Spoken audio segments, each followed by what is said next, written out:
उत्तर प्रदेश के मुख्यमंत्री केशव प्रसाद मौर्य रविवार को बरेली पहुंचे, जहां उन्होंने भाजपा पार्टी कार्यालय में प्रेस वार्ता को संबोधित करते हुए सपा पर निशाना साधते हुए कहा कि उनको लगता है कि वे गुंडों, अपराधियों और माफियाओं और भ्रष्टाचारियों के बल पर वे इस विधानसभा चुनाव में वापस आएंगे।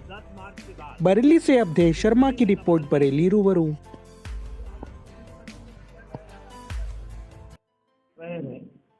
जनपद बरेली की जिस प्रकार से 2017 में सभी 9 सीटों पर कमल का फूल खिला था, वैसे ही 2022 के विधानसभा चुनाव में सभी 9 सीटों पर कमल का फूल खिलेगा।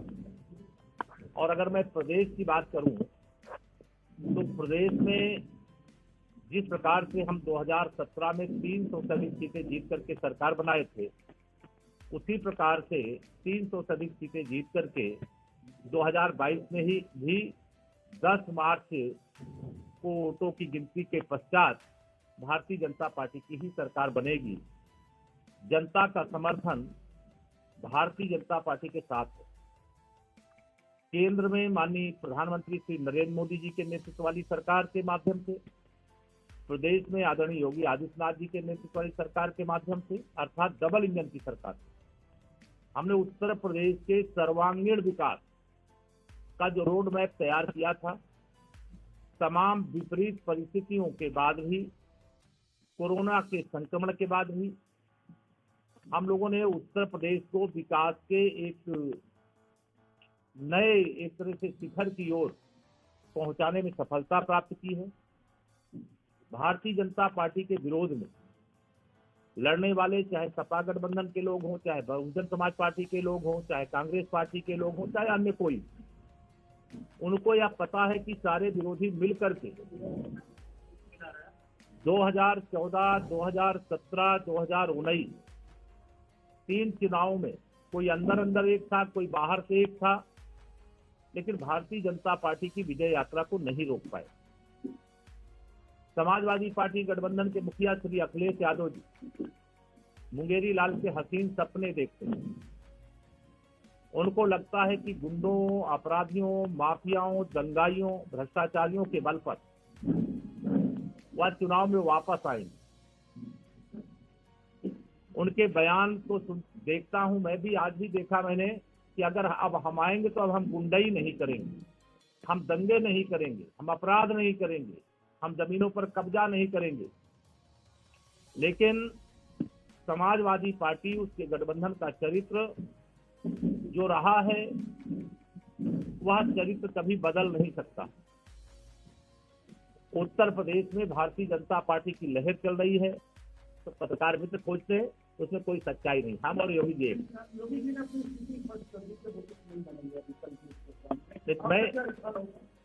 मैं स्थान मैं अपना तय करूंगा। हमारे योगी जी मुख्यमंत्री, मेरे आदरणीय योगी जी मुख्यमंत्री हैं, उन्होंने शानदार ढंग से अपने मुख्यमंत्री के रूप में 5 साल का कार्यकाल, आप पत्रकार मित्र भी खुश हैं, जनता भी खुश है, तो सब लोग खुश हैं, तो उसमें सवाल उठाने का सवाल नहीं। हाँ, वो तो संसदीय बोर्ड देगा, केशव प्रसाद नहीं देगा। जो टिकट दिया जाएगा वो लड़ने के लिए आएगा। आप ऐसा मत मानिए, भारतीय जनता पार्टी के पास एक नहीं अनेक लोग हैं। कौन श्री अखिलेश यादव जी को हराएगा, उसकी समीक्षा करना।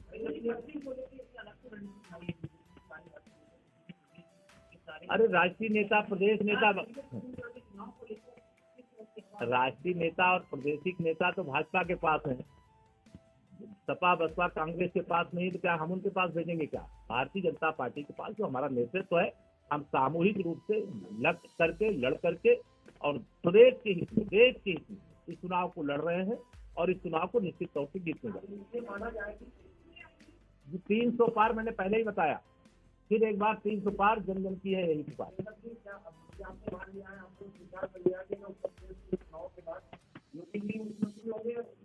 अब एक सवाल का जवाब एक ही सवाल का दूसरी बार क्यों पूछ रहे हैं? आदरणीय योगी जी मुख्यमंत्री हैं और आदरणीय योगी जी के मुख्यमंत्री होने नहीं होने पर सवाल क्यों उठा रहे हैं?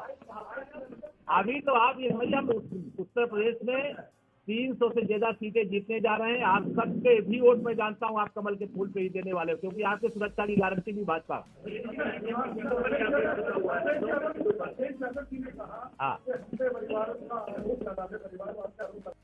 तो अपने परिवार देखिए, उनकी जिम्मेदारी है कि अपने परिवार को संभाल के रखें। भारतीय जनता पार्टी कोई अच्छी सोच, संस्कार और विचार का व्यक्ति, चाहे वो सपा में हो, बसपा में हो, कांग्रेस में हो, हमारे यहाँ हमारी विचारधारा को स्वीकार करता है, हमारे कार्यों को अच्छा देखता है, हमारे नेतृत्व को अच्छा देखता है, वो आना चाहता है। हमें लगता है इनको लेने से भाजपा को कोई नुकसान नहीं, तो हम ऐसे लोगों को लिए हैं, लेंगे, आगे भी लेंगे। तो नहीं, अयोध्या, काशी, मथुरा उत्तर प्रदेश में है और उत्तर प्रदेश के सभी तीर्थ स्थलों का हम व्यापक विकास कर रहे हैं। श्री अखिलेश यादव में दम हो तो अपने गठबंधन के बल पे रोक ले, मथुरा की सभी सीटें जीतेंगे। ठीक, मथुरा में तो मंदिर बना हुआ है, भव्य रूप देना बाकी है। जो विवादित परिसर कोर्ट के समक्ष है उसका कोई विवाद नहीं हम लोग करते।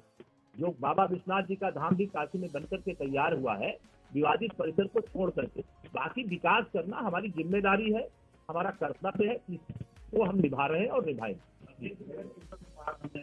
नहीं, अखिलेश जी, श्री अखिलेश जी का, आप सब मेरे पत्रकार दोस्तों, उनका 2014 जब मुख्यमंत्री थे उनका बयान देखिए, कितने लोकसभा सीटें जीतने का दावा कर रहे थे।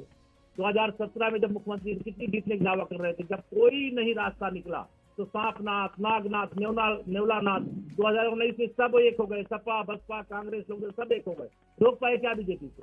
64 सांसद हमारे जीते, 51% वोट के साथ फिर माननीय नरेंद्र मोदी जी देश के प्रधानमंत्री हैं।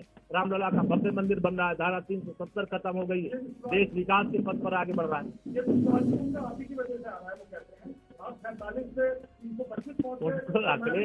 अखिलेश जी कभी किसी प्रेस में मिले तो उनसे जरूर कहिए, वो अपनी 47 अगर बचा लेंगे, मैं मानूंगा कि वो अच्छे। नहीं तो अभी उनसे ये पूछिएगा कि कितने दिन 5 साल के कार्यकाल जो बीता, विपक्ष में रहे, विपक्ष के नाते वह 5 साल में कितने दिन देश में रहे, कितने दिन विदेश में रहे, कितने दिन कोरोना से पीड़ित लोगों की सेवा में लगाए और कितने घंटे लगाए। दिन तो बहुत ज्यादा होता, घंटे लगाए।